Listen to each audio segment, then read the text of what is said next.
¿En qué momento el éxito dejó de ser un número y se volvió un latido?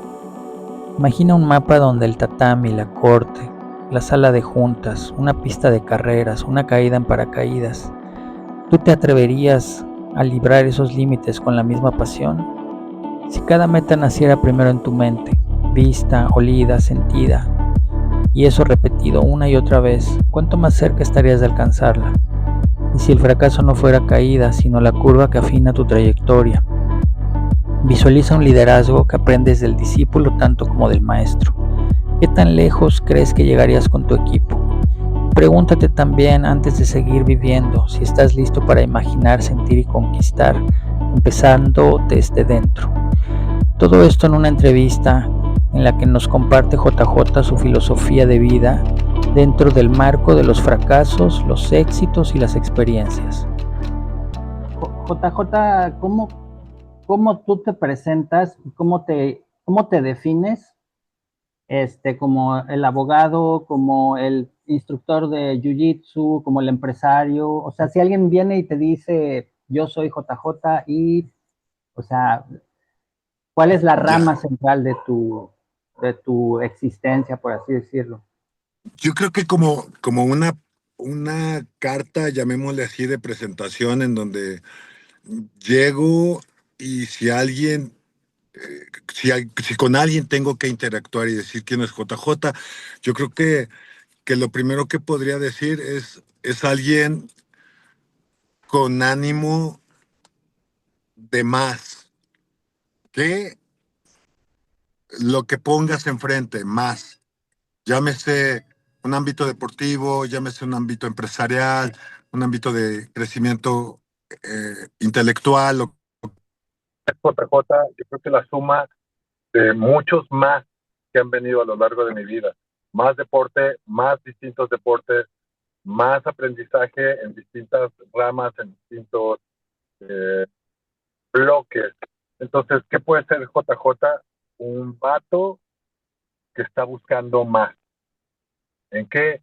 En general en la vida, en general de manera progresiva, dando pasos hacia el hermano. Tal vez alguien progresista, podría yo definir las cosas, para no pretender entrar en un solo ámbito de expresión de JJ.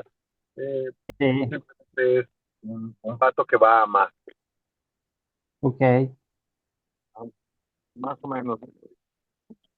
Sí, y cómo, o sea, si fuera como una manera de poder definir esto, vamos a decir, como si fuera un mapa de territorios, y esos territorios son todas las cosas en las que estás. Cuéntanos tus territorios en los que te mueves, o sea, platícanos. Mira, como haciendo este pequeño mapa geográfico, llamémosle, respecto de JJ, bueno, tal vez yo creo la parte más gruesa de tierra de ese mapa estaría dirigida sin lugar a dudas al ámbito deportivo a lo largo de toda mi existencia, ¿no?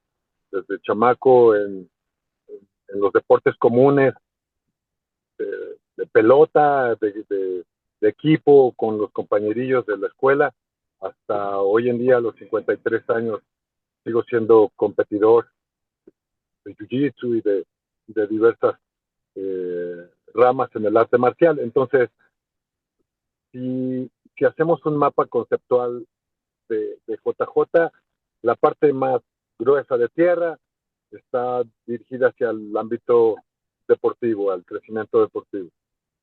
Y un segundo continente sólido y fuerte que me llena y me satisface mucho es el ámbito de los negocios.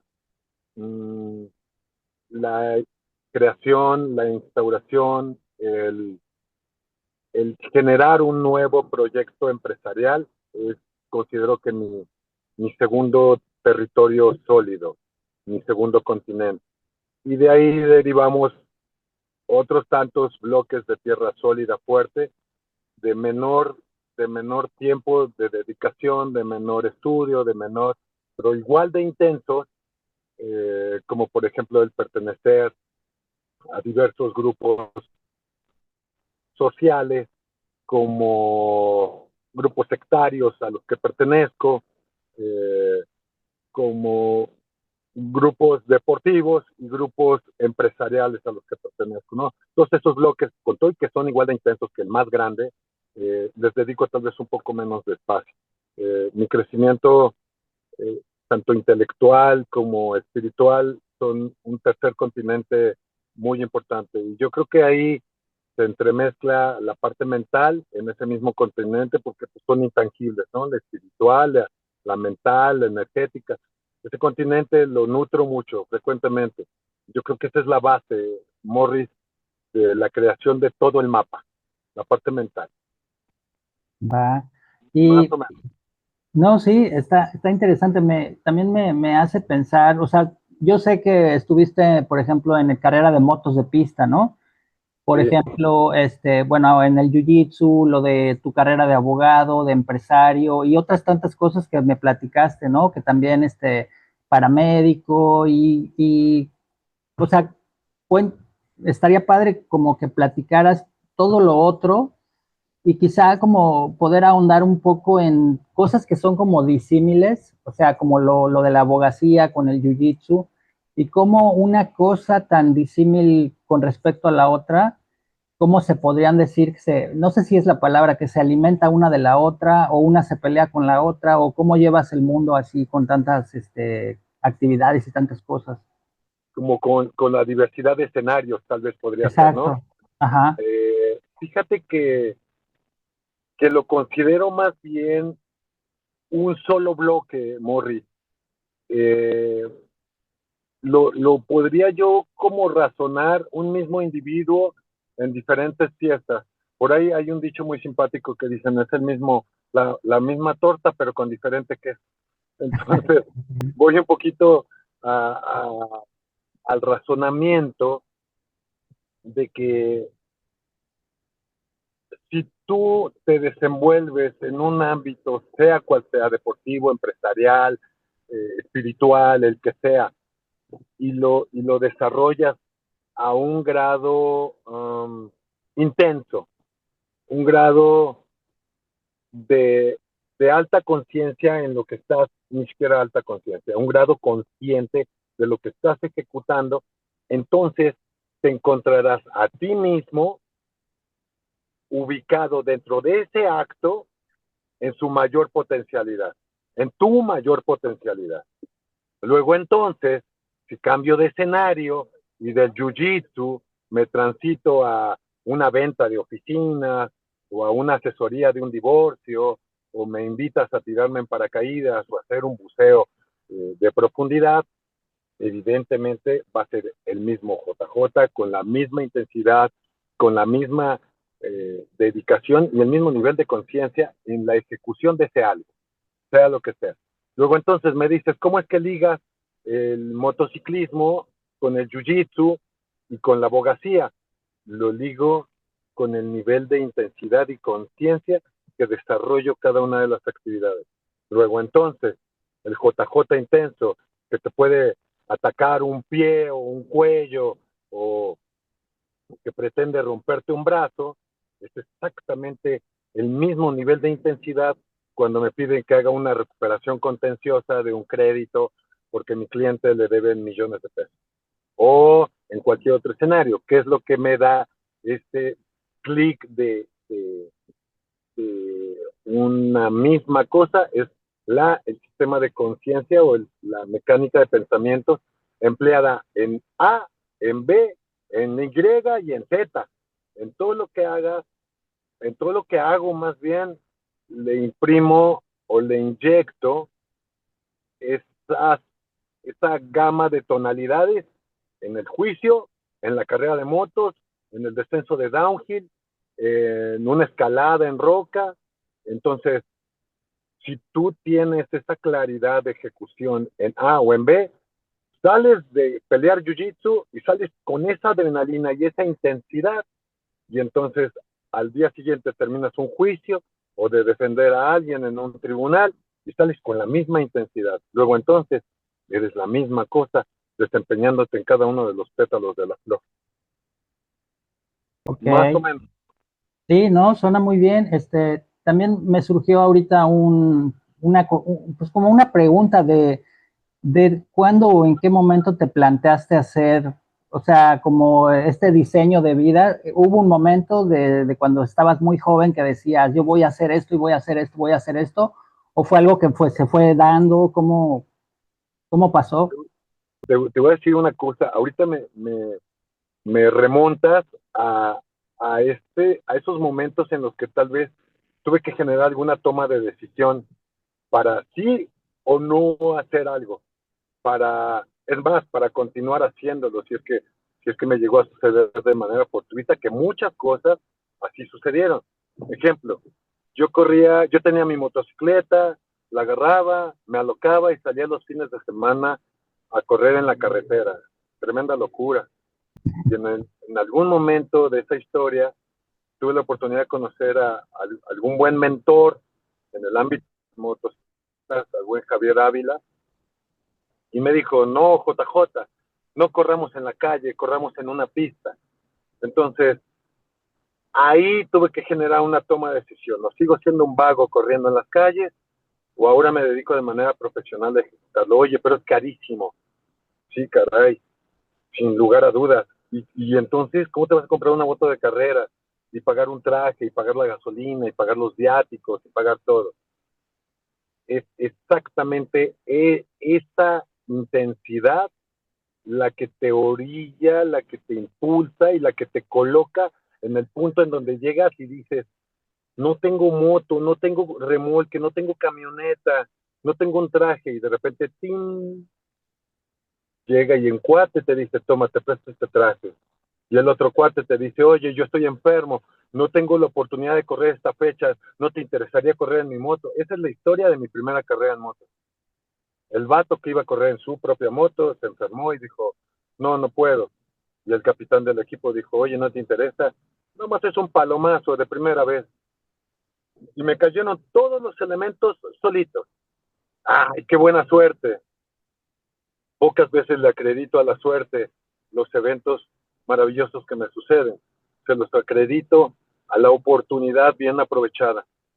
Pero Entonces, ya, ahí, ¿cómo crees o de dónde crees que venga eso que, o sea, si bien como lo dices que no es una coincidencia, qué poder o qué cosa es la que, o sea, que las cosas difíciles se van alineando para darte esas oportunidades? ¿Cómo constituyes o qué es lo que te da todo eso? ¿Es el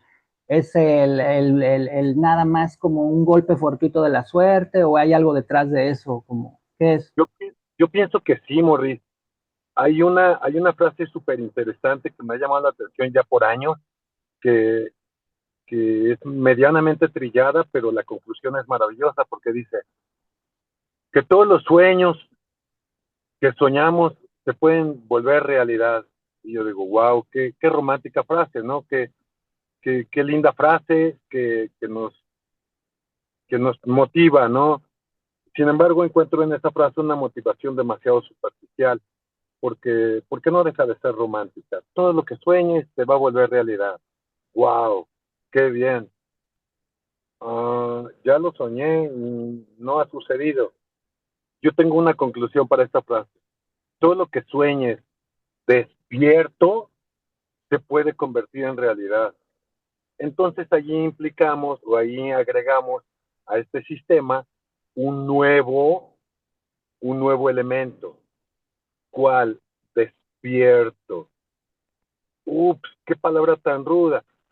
¿Por qué? Porque sin el afán de juzgar a nada, ni a nadie, ni al rol social, ni lo que cada quien viva, el hecho de estar despierto es un trabajo subjetivo, es personal.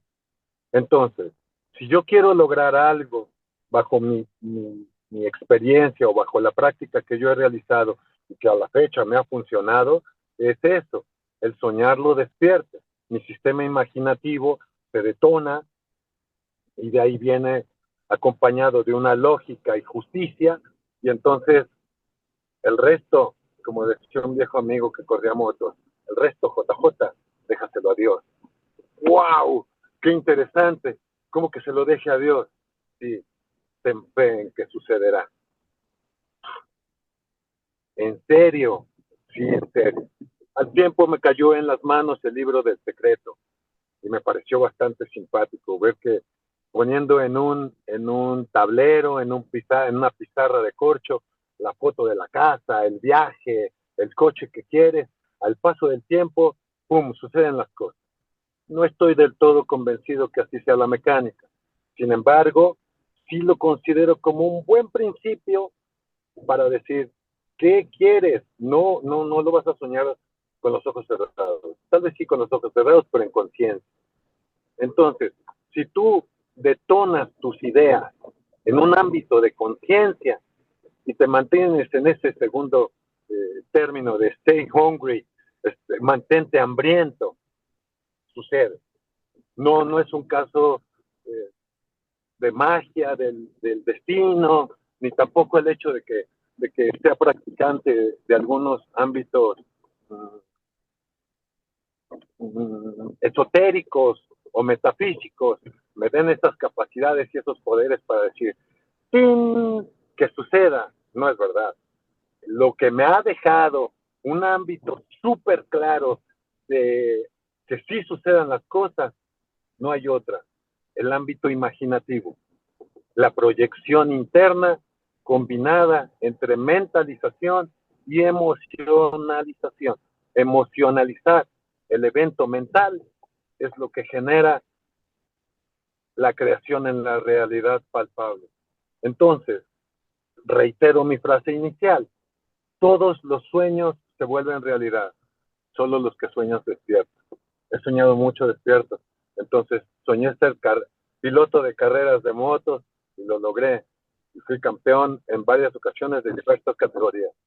Soñé en algún día representar a México en algún deporte y he representado a México en diversos deportes. He soñado tener empresa productiva y gracias a Dios lo he logrado. Pero todo eso ha sido a base de sistemas imaginativos, emocionalizados y bien mentalizados. Entonces, si me dices de dónde viene todo, no considero ningún factor fuera de la fórmula. Llámese destino, suerte, preparación, Dios, magia, el que tú quieras, los que tú quieras.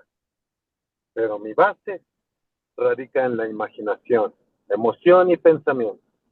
Te decía que, o quizá preguntarte si, hablando de algo más grande, eso más grande, ya ves que está un poco de moda el tema de la mención del universo, o tú en tu caso, si crees que existe algo más grande que sea como la estructura mayor, háblese de Dios, si es que crees en Dios, o sea, si, sin entrar como en algo religioso ni de dogma, ¿tú crees en algo más grande que está constituyendo la estructura del mundo, por así decirlo? No te hablo desde ese cliché del universo, sino realmente si crees en algo más poderoso, unificado, inteligente como un Dios que exista o no crees en algo así. Claro. Mira, es una pregunta que nos podría tomar días enteros bajo mi óptica y mis pensamientos responderla. Voy a, voy a tratar de ser lo más concreto posible, derivado de que el concepto Dios para mí, o ese ente superior, uf, llámale Dios y ponle el nombre que quieras, desde Buda, Mahoma, Jesús, el Dios sin nombre o los 72 nombres de la cábala judía, de Dios, o lo que tú quieras. Ok, vamos a dejarlo como un ente superior que, que te da este lado de la moneda blanca. ¿Por qué? Porque si hay un lado blanco, también hay un lado negro. Entonces, fui más enfocado que a un Dios generalizado o popularizado. Te lo voy a decir como lo defino yo. Claro, por supuesto que creo en mi Dios. Yo pienso que si nos permitimos la ser parte de una situación masiva, de una situación multitudinaria, popular y creada por el mismo ser humano, caemos justamente en lo que dice tu pregunta, que si yo creo en Dios, yo te la voy a contestar desde el otro lado de la moneda. No, yo no creo en Dios, yo pienso en Dios. Yo tengo una concepción bien clara de lo que para mí es Dios, de lo que para mí representa ese concepto que ahorita le estamos poniendo la palabra Dios. Sin embargo, ese concepto superior a lo que nosotros en este plano estamos vivenciando y que nos permite, obviamente, encontrarnos en un ángulo en el que podemos ser observados. Y yo pregunto, ¿y quién te observa? Yo pienso que te observa tanto tu hemisferio derecho como tu hemisferio izquierdo, tanto tu Dios como tu demonio. Ambos viven aquí y acá, ambos viven aquí. Entonces sí creo y sé lo poderoso que es Dios. Lo he comprobado una y mil veces. Luego entonces, si mantengo una relación maravillosa y buena con Dios, Dios me concederá todo. ¿Y cómo logras una relación maravillosa y buena con Dios? Habla con Él, lo tienes allá adentro. Entonces, claro que creo en Dios, por supuesto que sí, vive allá adentro. Y tengo una maravillosa relación con Él, hablo frecuentemente con Él y también obviamente hablo con mi parte oscura y genero un equilibrio. Entonces, mi Dios tiene una pata en el cuadro blanco y la otra la tiene en el cuadro negro. Entonces, sí, por supuesto que creo en Dios. Y también creo en el cuadro negro que pisa Dios también, por supuesto. Interesante. Hoy, saliendo un poco del tema del tema de Dios y todo, esto surgió por lo que me decías de cómo las cosas se van poniendo en su lugar, como cuando parece que es imposible algo lograr, lo de las motos, por ejemplo, y que todo se iba poniendo sobre el camino, ¿no? Por ejemplo, sí. en ese sentido de lograr algo y de no lograrlo, ¿cómo defines tú el éxito a partir de tus propias reglas? ¿Qué es para ti tener éxito? Claro, claro. Qué buena pregunta, mi Morris, porque considero que podríamos dividir la respuesta como en dos bloques. Tenemos un mundo interno y un mundo externo. El mundo interno es en donde nuestro ego es la pieza más brillante y maravillosa. Y nuestro principal, considero uno de nuestros principales motores de impulso, uno de nuestros principales energías o fuentes de energía que nos llevan a lograr, a ser exitosos, a decir, lo logré, lo conseguí, qué bien. Este es nuestro mundo interno. Este mundo interno me hace diariamente llegar al éxito, diariamente. ¿Cómo es que yo considero que sí estoy llegando al éxito cuando mi ego no ha tocado el aire? ¿A qué me refiero?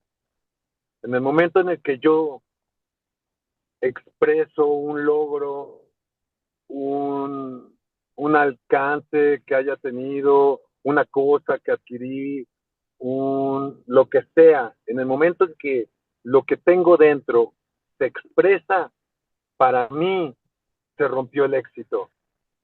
Si tienes que decir lo que eres, es porque no lo eres. Entonces, el éxito, en mi caso personal, radica en un ámbito permanente. En el momento en el que mi ego ha sido satisfecho por mis actos, por mis decisiones, por mis palabras, por todos los movimientos que genero, tangibles e intangibles, y que no ha salido. Ahí soy un hombre exitoso. En el momento en que salgo, Pues te digo que estoy muy halagado en que me permitas tal vez, o que tú mismo me hagas mención de las múltiples actividades que he realizado a lo largo de la vida, y, y ahí me congratula, porque sé que es una charla contigo de amigos y para todos los que lo escuchen, una charla de camarada, sin la pretensión, sin ninguna situación pretenciosa. Entonces, ahí solamente es el poder compartir. Luego, entonces, ser exitoso para mí depende de un logro interno, no externo. Ok. Y mencionabas, bueno, que es una perspectiva muy interesante, muy diferente, ¿no? Tu visión del éxito y cómo, por ejemplo, radicalmente opuesto al éxito están los fracasos o las caídas o los chingadazos, ¿no?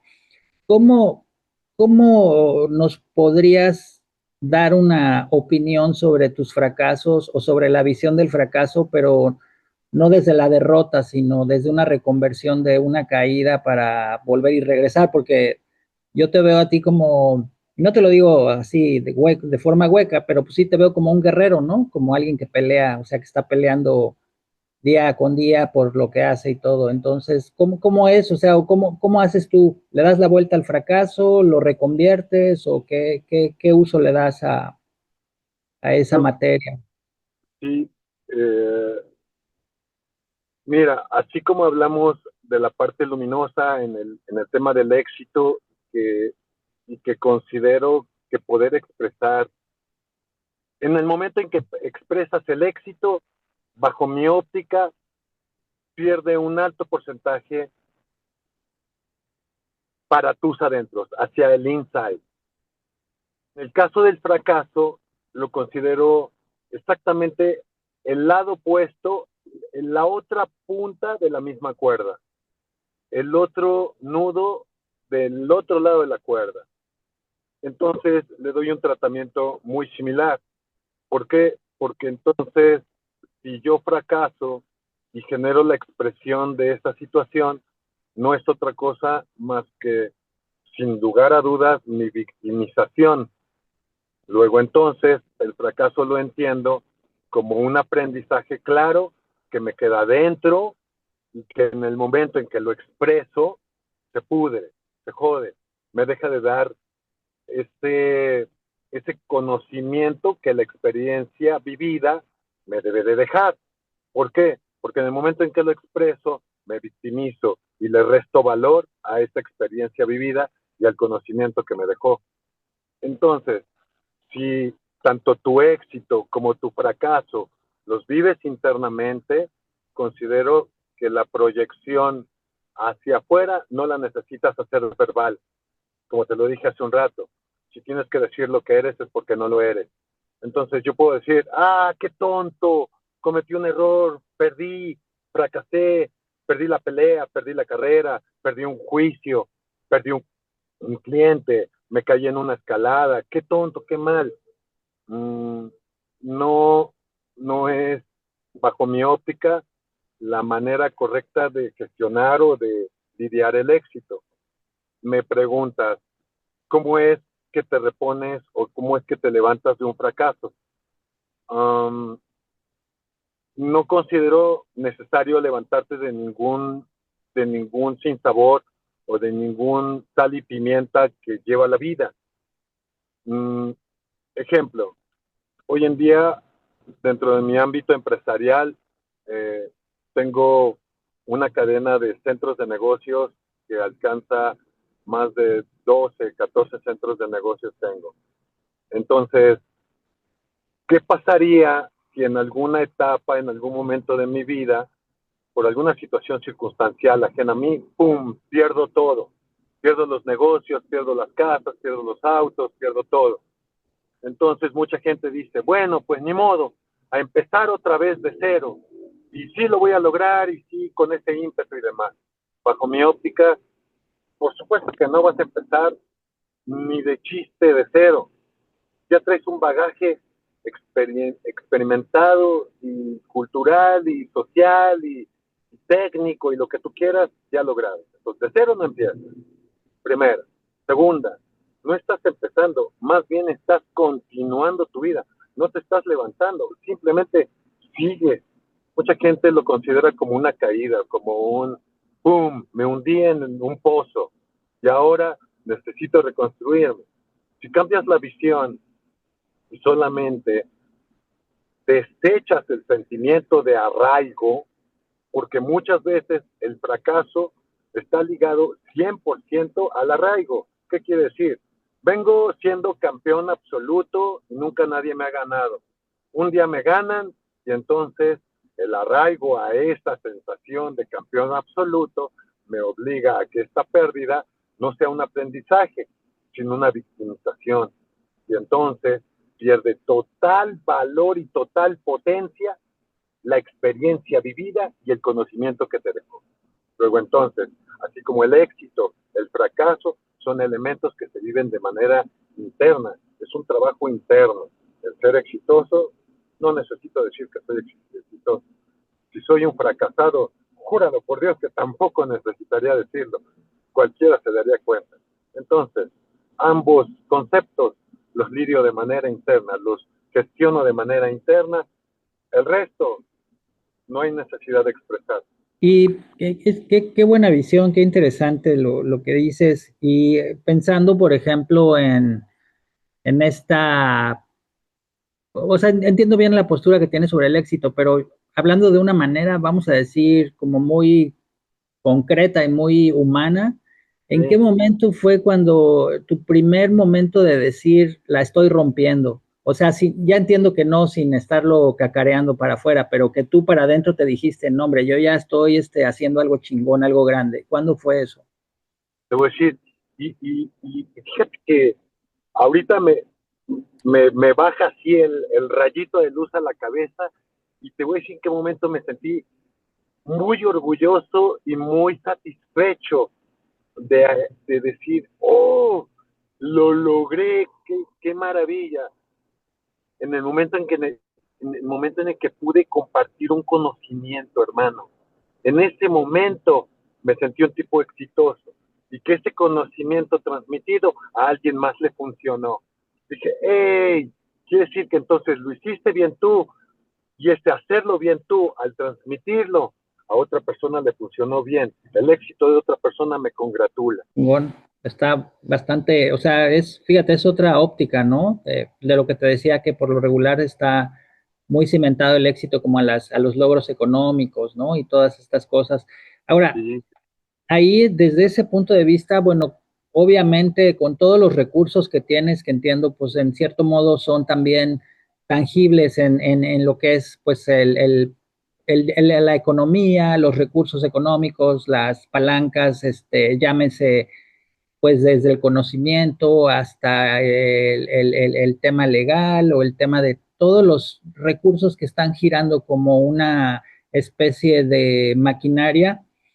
Eso que tú tienes ahorita como en esa disposición, ¿cómo puedes pensar que lo articularías como para poder desdoblarlo, vamos a decir, desdoblarlo y poderlo como transmitir desde una visión de quizá como una escuela de negocios o no sé, como alguien que pudiera venir contigo y decirte, oye, te aventarías una consultoría de todo lo que tienes como para quizá impactar a nuevos emprendedores, hacer algo, ¿tú cómo verías esa opción o no es una opción? sí, por supuesto que sí, hermano.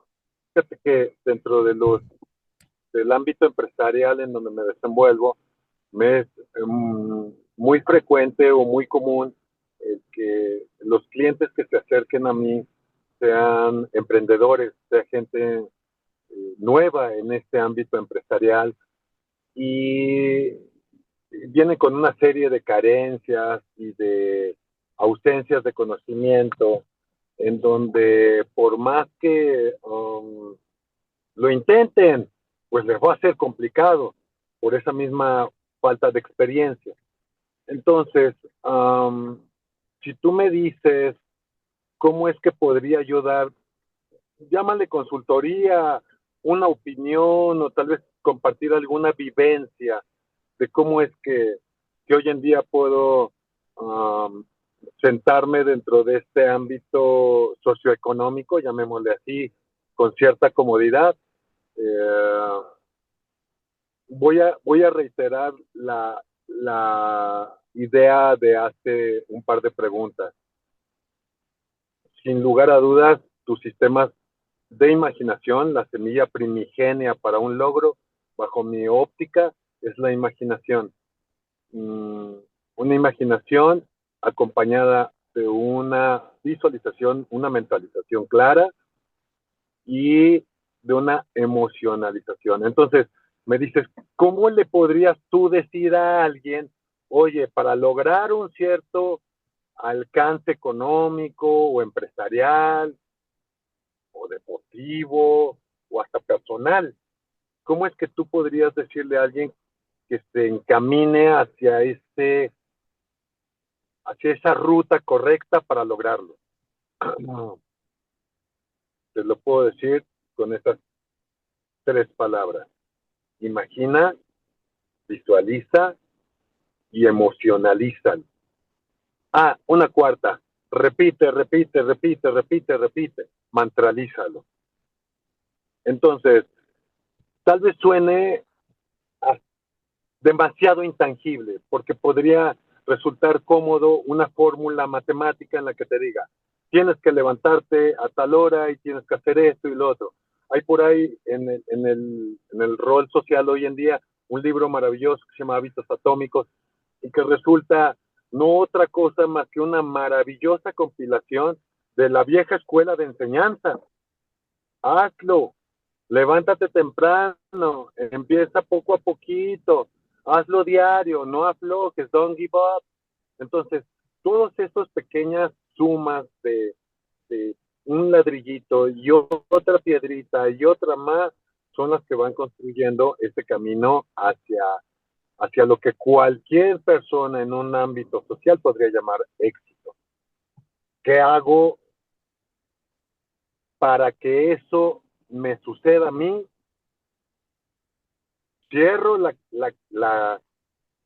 caverna, cierro la cámara de meditación, de introspección, no permito nada que entre, que no entre nada ni nadie, y ahí, solito, con los pensamientos, con la imaginación, lo genero.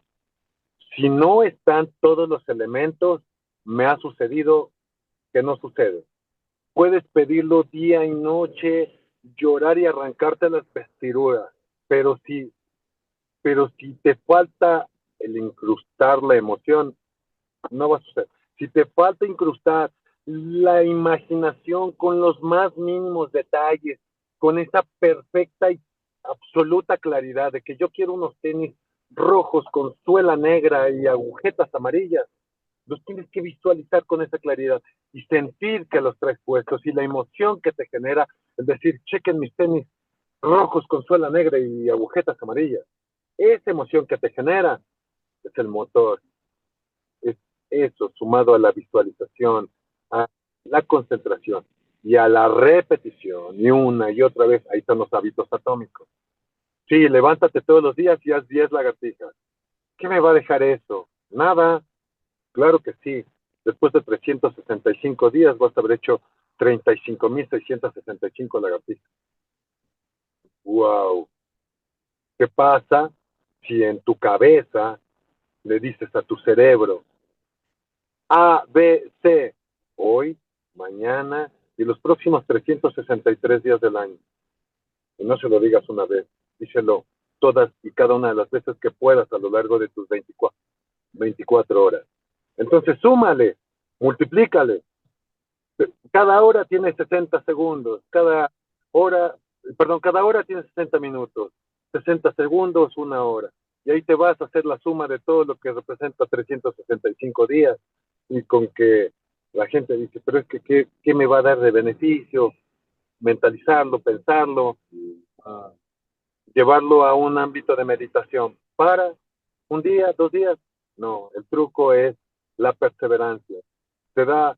Te cuesta mucho trabajo ir y levantar un martillo y pegar con un cincel entonces búscate otro trabajo. Toma ese mismo martillo y toma ese mismo cincel y lábrate, no afuera, lábrate adentro, constrúyate adentro. Y todo lo que suceda aquí adentro, sucede afuera. Estoy hablando de un ámbito intangible. Luego entonces me dice, ¿cuál es la fórmula para lograrlo, Jota?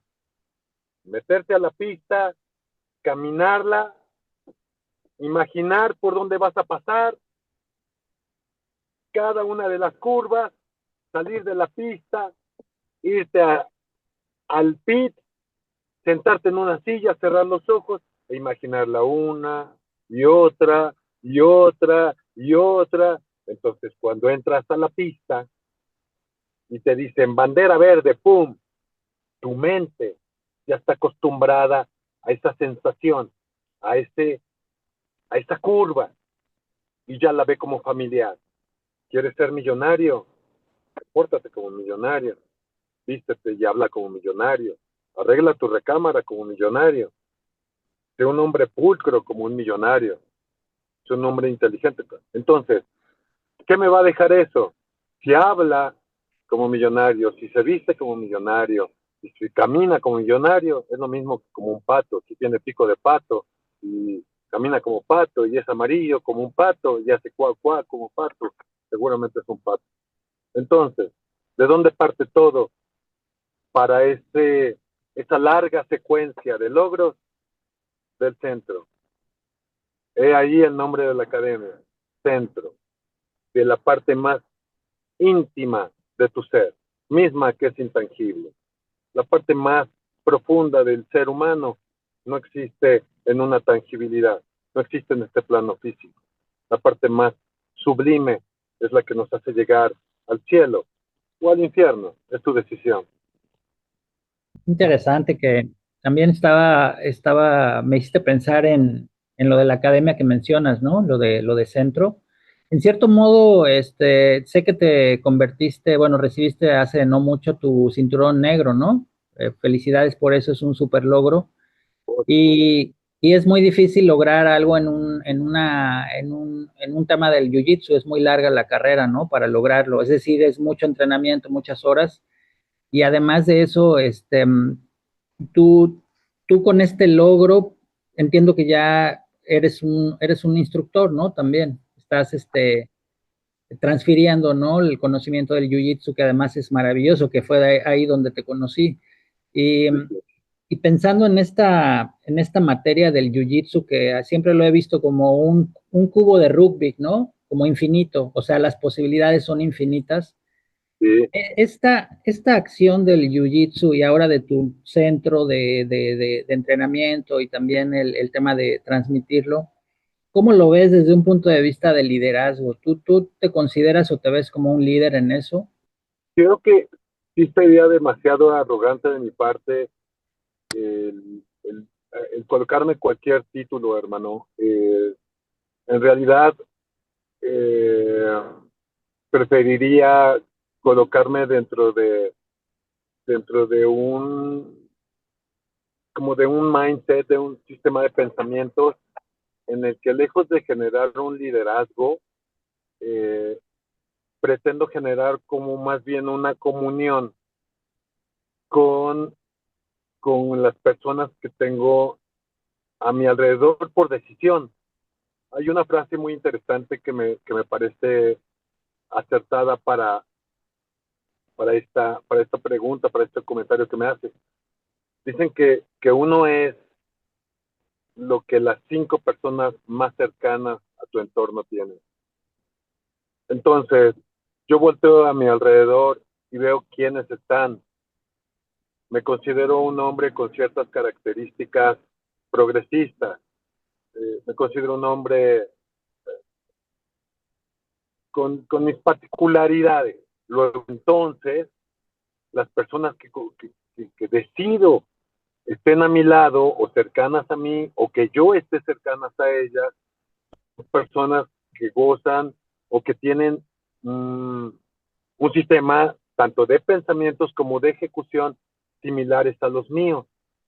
Luego entonces el liderazgo se vuelve colectivo. ¿Por qué? Vamos al ámbito de Jiu-Jitsu, como bien me lo decías. Efectivamente, hoy en día tengo el beneplácito de ser un cinta negra, ¿no? Y aparte súper orgulloso de ser un cinta negra de manos de gente muy destacada. Entonces, todos estos ámbitos sociales, cool, y me hacen eso, poner una amplia sonrisa en mi cara y decir, wow, es algo lindo el tener una cinta que me sostiene el kimono. Hablamos de maestría, hablamos de liderazgo y demás. No tienes una idea cuántos líderes tengo con cinta blanca. No te imaginas cuánto me enseñan mis cintas azules, mis moradas, mis novatos, mi gente que en realidad no los lidereo. Son gente que me enseñan, tal vez yo les enseño la técnica y ellos me enseñan la garra. Tal vez yo les enseño cómo romper un hueso, pero ellos me enseñan su constancia, su tenacidad. Entonces, el generar un liderazgo pienso que es una mm, amalgamar tu energía con los que te circundan, con tu entorno. Luego entonces el liderazgo se hace mucho más poderoso porque es un liderazgo eh, social, un liderazgo en un mismo tenor. Todos nos encontramos donde mismo. Luego, entonces me dices, ¿te consideras líder?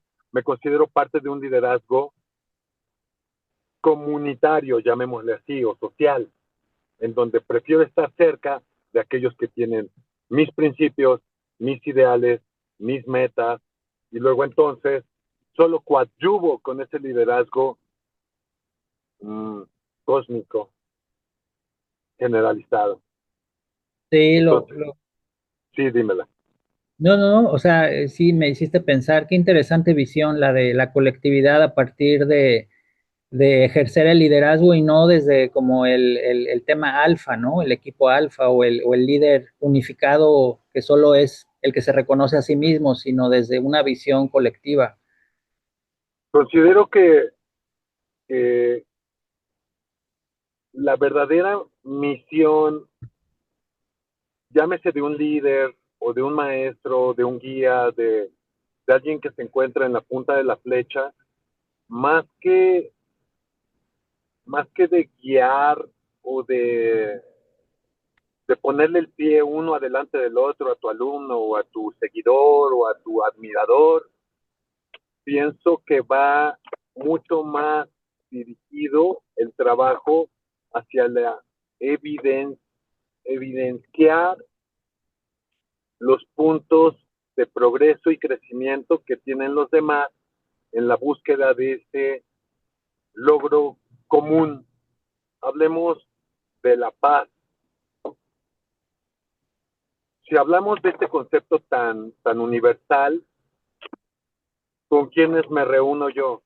Con gente que con todo y que somos arte marcialistas, somos armas considerados como armas blancas y con la capacidad suficiente para destrozar un cuerpo, por supuesto que sí. ¿Con quiénes me reúno? ¿Con los violentos o con los pacíficos? Luego entonces el liderazgo ya no sucede de manera como lo mencionas, individualizada, sino que ya es una comunión de un religare, ya somos muchos coaligados en el mismo concepto. Entonces, el concepto de liderazgo se comparte y se amplía. Y hay, acá en este tema que mencionas, que como te decía, me parece súper interesante, ¿cómo formularías tu visión de la innovación a partir desde el ahora, ¿no? Desde tu presente. ¿Qué es la fórmula para ti de la innovación? Fíjate que hace poquito, Morris, me surgió es más, la palabra innovación hace poco la vivencié en un ámbito empresarial derivada de que vengo hace poquitito más de 25 años trabajando arduamente en mi empresa, con sus sube y bajas y con los tropiezos, aciertos y desaciertos que me han llevado a lo largo de 25 años. Y hace no mucho tiempo tuve el acierto de incluir dentro de mi equipo de trabajo a gente extremadamente joven.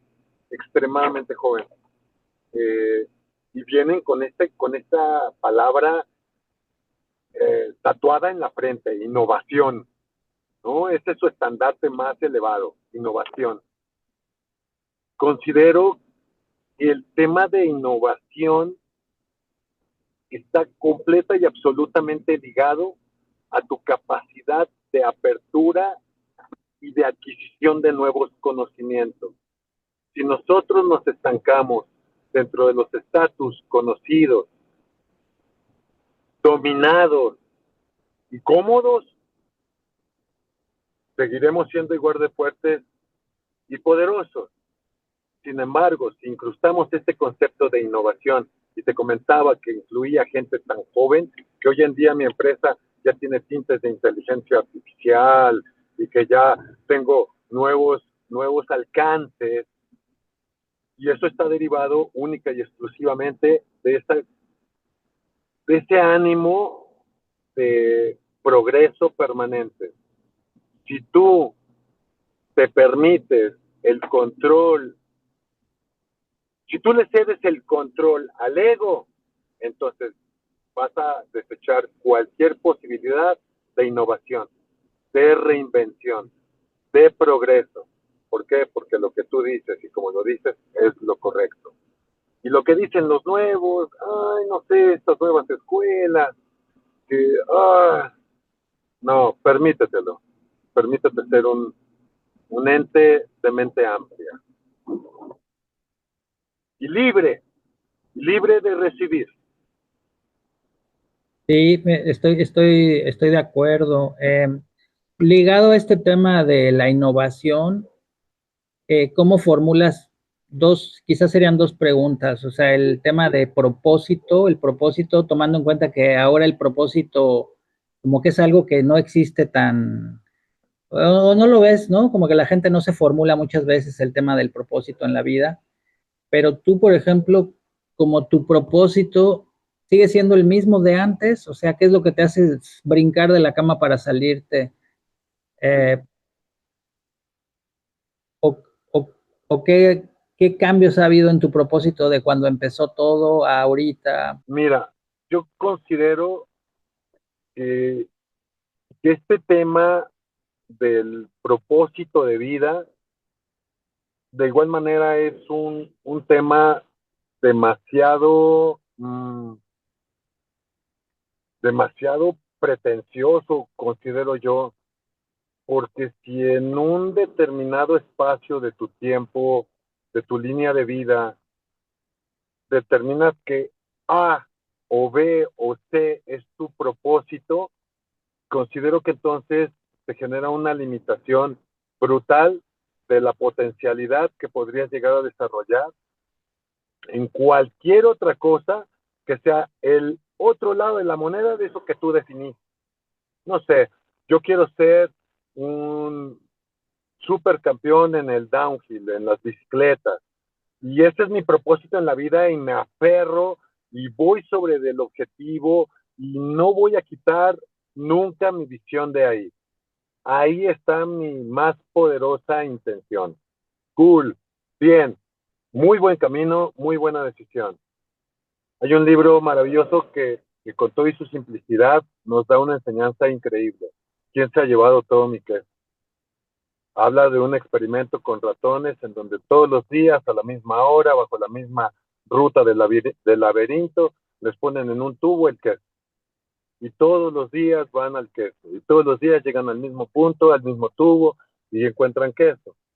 Y si un día llegan al tubo y no hay queso, al día siguiente van al mismo tubo y no hay queso. Tal vez el tercer día vayan al mismo tubo, pero si no hay queso, los ratones por instinto van a buscar otro lugar en donde esté el queso.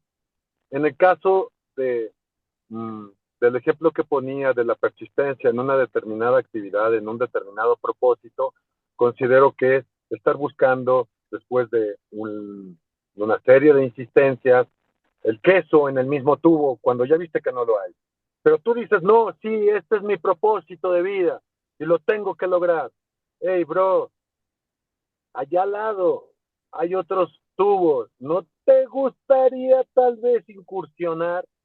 Entonces, establecer un determinado propósito en un determinado espacio de tu línea de vida considero que es una limitante, un factor de limitantes, un factor que detona limitantes para encontrar, queriendo o sin querer, el queso en ti, en otros tubos.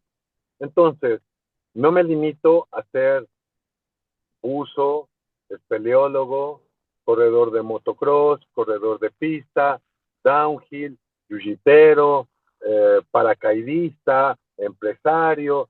No, no. Busco en todos los tubos. Me satisface, sigo encontrando queso, me sigue satisfaciendo. Corrí por 14 años motocicletas y un día llegué, me metí al tubo y el queso ya no me fue satisfactorio. Busqué en otro tubo. Entonces, los propósitos de vida, a los propósitos de vida les puedo poner un título: intensidad absoluta, entrega al presente absoluto de ese propósito de vida, mismo que es temporal. Todos los propósitos de vida son temporales. Jamás de los jamases, bajo mi óptica, podrás tener un propósito de vida que hasta el último de tus días, bueno, tal vez sí, ser feliz. Este podría ser un propósito de vida ineludible, inquebrantable, que no puedes saltarte la barda. Sé feliz. Ese sería un propósito de vida permanente. Los demás me coadyuvan para llegar a ese, el cual lo logro diariamente. Entonces, el propósito de vida sucede a diario. Interesante, y mencionas la felicidad, ¿no? Que entendería que también es un tema incluso hasta como de actitud, ¿no? Porque pues las adversidades a veces no te permiten todo el tiempo estar feliz, por así decirlo. Entonces, quizá es un pensamiento de un estado, ¿no? Sí, consideremos que si tú quieres una vida color de rosa, también te vas a hastiar. Una vida sin una sal y una pimienta, el guiso no sale con ese sazón. El aprendizaje sucede a partir de todos los eventos que mucha gente llega a calificar de buenos o malos. Simplemente son eventos que en este tiempo, en esta línea de vida, en este plano, veniste a aprender, veniste a absorber. Hoy en día eres multimillonario y un atleta destacado.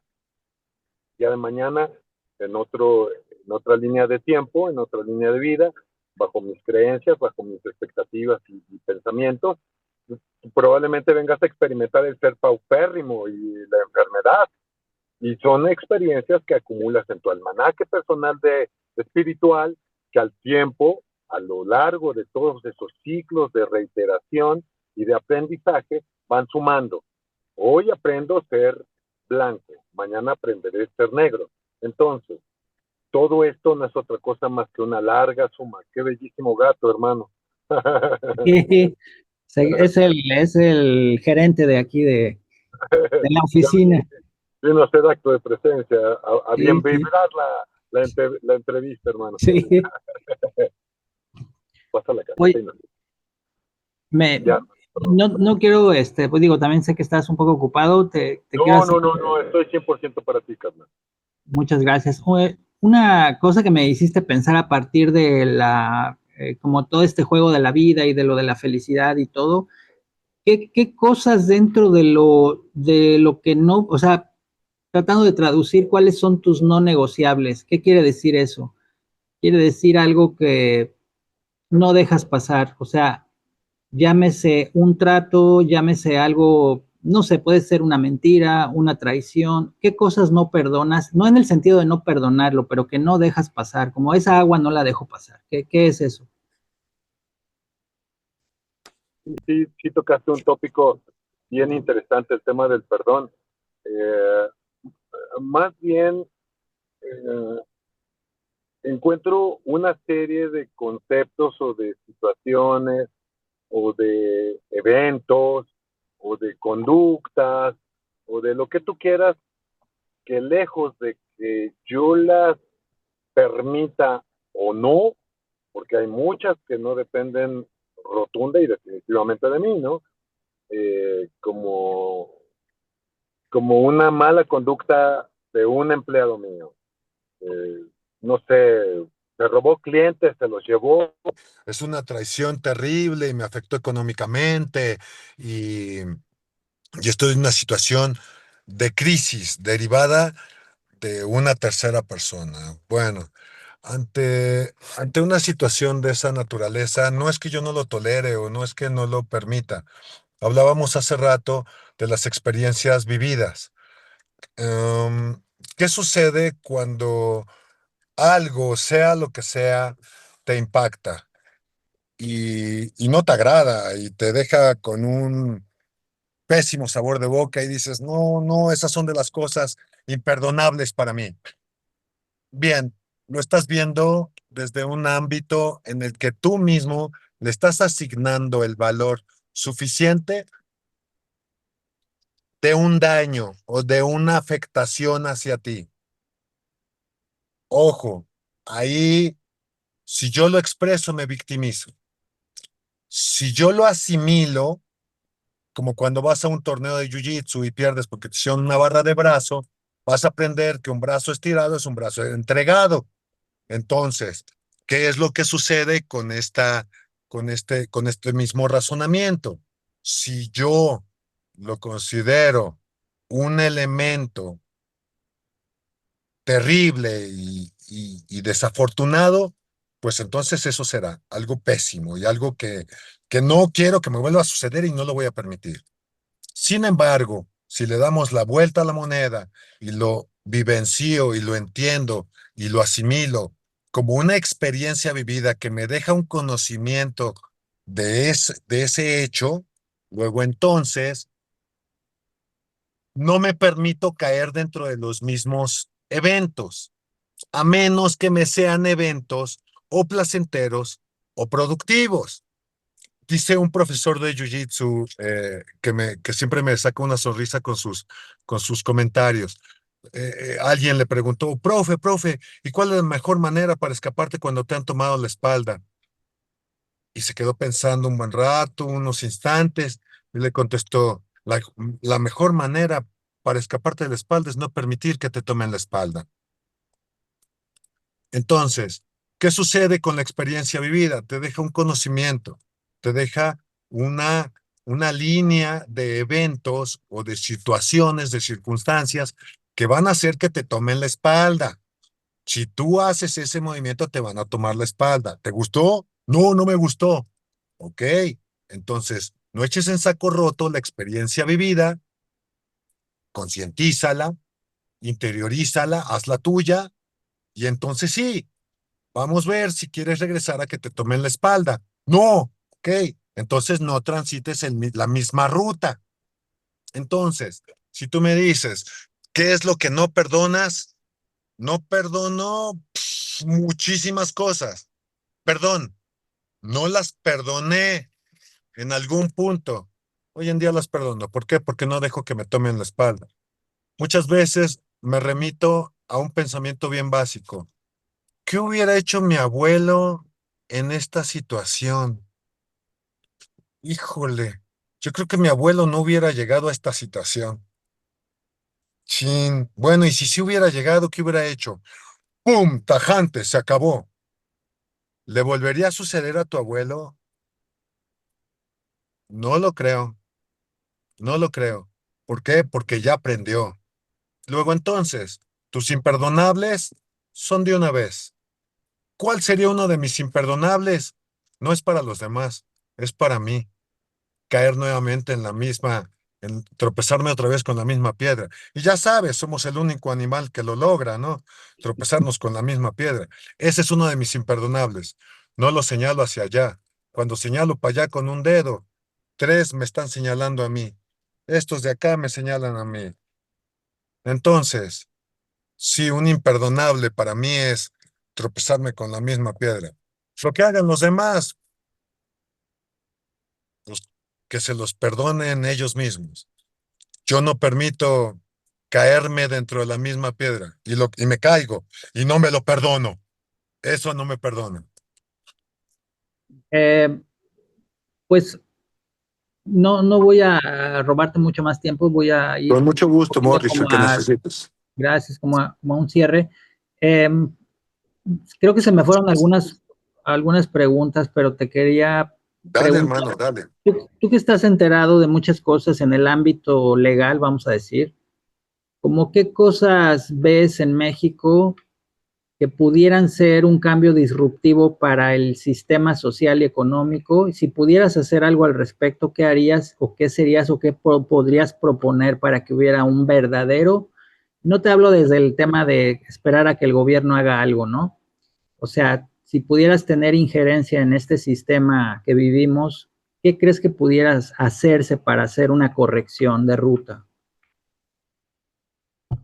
Yo pienso, y tal vez te pueda llegar a sonar un tanto contrario a tu pregunta, hermano, porque me dices, ¿qué se podría hacer para mejorar nuestro rol social, ¿no? Por ejemplo, nuestro ámbito en el que nos desenvolvemos y mencionaste hasta la palabra gobierno, ¿no? O dejándolo de lado, de que ellos Sí, hagan o no hagan. Hablemos simplemente del entorno social. ¿Qué es lo que tal vez podría yo proponer para que esto se corrigiera? Yo creo que absolutamente nada, Morris, porque considero que no hay nada que corregir, absolutamente nada que corregir. Lo que estamos viviendo hoy en día eh, no tiene ningún error, no tiene ninguna falla. Nuestro rol social es perfecto. Si tú te remontas a 50 años antes, a 30 años antes, te vas a encontrar con que socialmente también los precios estaban elevadísimos, con que también los políticos hacían promesas y no las cumplían. Te vas a encontrar también con que los jóvenes estaban enloquecidos y su música era infernal, aterradora y demás. Llámense los Beatles, o llámense AC/DC, o llámese hoy en día el reggaetón. Entonces, a lo largo de la historia de la humanidad, en muchos puntos, la misma humanidad, la misma sociedad, ha definido como enferma, dañada o averiada la máquina social. Y yo considero que no tiene el más mínimo rasguño, porque es preciso que exista el asesinado por donde pasó la bala perdida. Es preciso que exista la pobreza para que exista la riqueza. Es preciso que exista el asesino para que exista el asesinado, como dije. Es preciso que existan los intelectuales para que existan también los analfabetas. Y luego entonces, todo este concepto de blanco y negro nos genera un equilibrio. Entonces, si tú quieres corregir esto, pregunto yo, ¿qué quieres corregir? ¿Qué es lo que te gustaría corregir? ¿Que no hubiera vandalismo? Pues entonces también habríamos que cambiar el otro lado de la moneda del vandalismo, porque si quitas lo blanco, entonces también tienes que darle otra tonalidad al negro. Entonces no considero que haya nada dentro del ámbito social que se tenga que reconstruir o modificar o corregir, no, nada. La sociedad es lo que es. Y está bien, es como la naturaleza. ¿Qué le corregirías a la naturaleza? Nada, absolutamente nada. Lo que considero que hay que corregir más bien es el sistema de pensamiento del bloque humano, porque lo que tenemos acá afuera no es más que una consecuencia de todo lo que se generó internamente en todo el grupo social. Esto, ¿de qué se quejan? ¿De qué nos quejamos? ¿O de qué alguien emite un juicio diciendo está bien o está mal? Por No tú, tal vez tus antecesores, nuestros antecesores fueron los que nos llevaron a lo que hoy en día tenemos. ¿Qué te toca? ¿Quieres cambiar que no pinten las paredes o que no te asalten en la calle o en el transporte público? Bien, ¿cómo? ¿Neta crees que puedes? ¿Neta crees que puedes cambiar la guerra que está sucediendo ahorita en Medio Oriente? ¿Cómo? ¿O que no suban los precios? ¿O que los políticos sí cumplan sus promesas? ¿Qué quieres arreglar? A ver, vas, Dale, jálale. ¿Cómo? Entonces, se me hace una situación demasiado petulante y demasiado utópica el hecho de que exista alguna mecánica, algún pensamiento, algún sistema de pensamientos o de ejecuciones que puedan hacer que esto en lo que hoy en día nos movemos y vivimos se cambie. ¿Para qué? ¿Quieres encontrar luz? Vete al lado luminoso. ¿Quieres encontrar oscuridad? Vete al lado oscuro. ¿Para qué lo quieres cambiar? Cambia tú. Por ahí dice una canción, eh, si quieres un cambio verdadero, pues camina distinto. Claro, no cambiaría nada de la sociedad. Es el mejor lugar para aprender. Por ahí dicen, te hace falta barrio, te hace falta conocimiento. No te vayas a cambiar nada. Ve y aprende. Lo más terrible y terrorífico, apréndelo. No soy muy fan de andar viendo esos videos en donde destazan un ser humano. No, cero. Sin embargo, sé que existe. Lo aprendí. No estoy de ese lado. No lo quiero dentro de mi escenario. Sin embargo, lo aprendo. ¿Quieres que lo corrija? ¿Cómo? ¿En dónde? ¿A poco sí te atreves a ir a decirle, oiga, devuélvale su cabeza, por favor? Cósale porque se le van a salir las tripas. Oye, no robe. Como decía alguno de nuestros presidentes, soy cero, soy completamente apolítico. Y uno de nuestros presidentes, ya de broma, escuchaba yo que decía, acabaré con la delincuencia en cuanto yo entre a la silla presidencial. Ya lo escuché como muchísimas veces. Entonces, ya me di cuenta que esto no se cambia. Quien cambia es uno. Entonces, no quieras cambiar el rol social, cámbiate tú. Y entonces, todo tu entorno cambia de luminoso a oscuro o viceversa. Este es Me el cambio. parece, me parece una visión bastante interesante y muy, creo que nunca, te lo digo con respeto, nunca había oído una versión, se parece a una versión un poco cabalista o cabalística de un rabino que dice que todo es para bien, lo dice de otra forma, pero él lo que dice es que incluso lo que parece que está mal siempre es para bien. Entonces, Mira, perdón la dice, interrupción, porque esto que mencionas del rabino es maravilloso. Ni siquiera me atrevo a decir que sean para bien o para mal. Yo no considero que haya bien y mal. El bien y el mal no es otra cosa más que una derivación clarísima del ego, del trabajo bien ejecutado de tu ego. No hay más. Entonces, si en este plano, en esta línea de tiempo que nos encontramos, vivencias la enfermedad, ay, está mal, está terrible. Bajo mi óptica, solamente es una página más al almanaque espiritual y de una larga línea de tiempo, más allá de esta que estamos viviendo ahora, que viene a formar parte de esa tremebunda enciclopedia que al final de los tiempos vas a poseer. Hoy en día, personalidades como tú o como el señor que barre en la esquina son poseedores de cúmulos de información y vivencias que muchas veces ni siquiera nosotros mismos sabemos que las poseemos. En muchos casos, en muchos momentos, nos hemos dado cuenta de manera fortuita que poseemos algún conocimiento que pareciera ya precargado en nuestro ser, que pareciera que ya domina algo de ese tema que nunca he estudiado, que nunca he sabido, que cómo, por qué me parece tan familiar. Bueno, es parte de lo que traes acumulado. No recuerdas, no lo tienes a plenitud en tu mesa de trabajo de hoy en día, va, pero es parte de ese almanaque que traes ya de muchas vidas pasadas. Luego entonces, lo que vivas hoy en día, ¿qué tiene de malo? La pobreza no tiene nada de malo. Es parte de un largo y extenso diccionario de vivencias que tiene uno que vivir. Hoy en día eres barbón, mañana vas a ser lampiño, ni un pelo en la cara, hermano.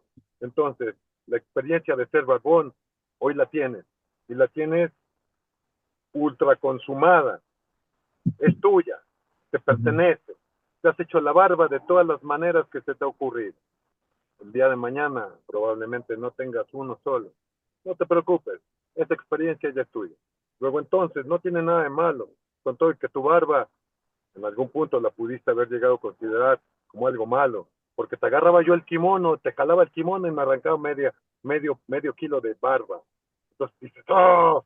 ¡Qué terrible mi barba! Es una experiencia vivida. No hay nada malo. Todo nos suma, todo nos hace más y mejor. Me parece maravilloso. Amigo, te voy a pedir la última pregunta, con eso cerramos. Espero que no sea para ti una pregunta ñoña, pero te la voy a leer. Dice, si tu vida fuera un mensaje para no contar lo que hiciste, sino para inspirar cómo vivir, ¿cuál sería ese mensaje? Te lo puedo contestar con una metáfora, llamémosle así. Hace algún tiempo, derivado de todos los deportes de riesgo que he practicado, en una charla similar a esta, y después de tantos comentarios de la peligrosidad de los deportes que he practicado, me dijeron, oye, ¿y no te da miedo morirte? ¿No te da miedo la muerte? Y me impactó porque efectivamente en muchos momentos he estado cercano, la he saludado casi de palma y puño. Entonces, derivado de estas experiencias vividas, me ha quedado un razonamiento. No quiero sonar trillado ni hollywoodense, porque ya escuché esta misma frase por allá, pero la adopté con mucha claridad y mucha conciencia. No me da miedo la muerte. Lo que me da miedo es no vivir. Entonces, regreso a mis primeras palabras de esta maravillosa conversación. La intensidad, la mentalización, la emocionalización de todo lo que hagas es la clave primigenia para el desarrollo absoluto de tus potencialidades. Entonces, si me dices que defina todo en una frase, me la pones complicadísima, hermano, pero podríamos situarlo en mi cúmulo de 3, 4 palabras. Imagina, obsérvalo, sensibilízalo, repítelo. Tal vez con esto podría yo sentir que mi respuesta es tan amplia como como lo quieras, como lo quiera entender o definir cada oreja que le escuche. ¿Por qué?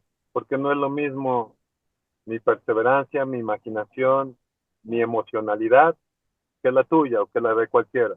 Entonces, si me pides una receta de cocina, ahí está. Imagina, obsérvalo, sensibilízalo, emocionalízalo y repítelo. Esta podría ser mi receta de cocina. Maravilloso, maravilloso. Mi hermano, te agradezco mil por estar acá, por prestarme tu tiempo, por tu conocimiento, tu intercambio, que lo considero muy valioso y espero que no sea la última. Te mando un abrazo con mucho cariño y sobre todo mucho agradecimiento para ti. Y bueno, ya que esté esto listo, te lo voy a compartir. Hermano, como te lo dije desde la primera comunicación que tuvimos, en verdad me siento halagado y me siento muy bendecido primero por tenerte, aún en la distancia, tenerte cercano. Eso es lo primero. Y lo segundo, y con todo el respeto del mundo y la admiración que te tengo siempre, carnal, te puedo decir que me congratula el hecho de poderte compartir a ti este sistema de pensamientos o esta serie de ideas meramente con el propósito de enriquecer lo que tú eres y me ayudas a mí a reiterar lo que te estoy diciendo. Todo esto, evidentemente, no traigo un speech, bueno, sí, aquí abajo, pero es parte de mi mindset de vida. Y te agradezco infinitamente el espacio y que tomes en consideración mis pensamientos, mis experiencias y mis palabras. De verdad, Morris, mil gracias, hermano, por tenerme en este espacio y te mando un fuerte abrazo y espero en breve verte para rolar, intentar romperte un hueso o estrangularte y compartir más todavía, hermano. Será un placer, amigo. Un abrazo fuerte. Oh, Muchas gracias.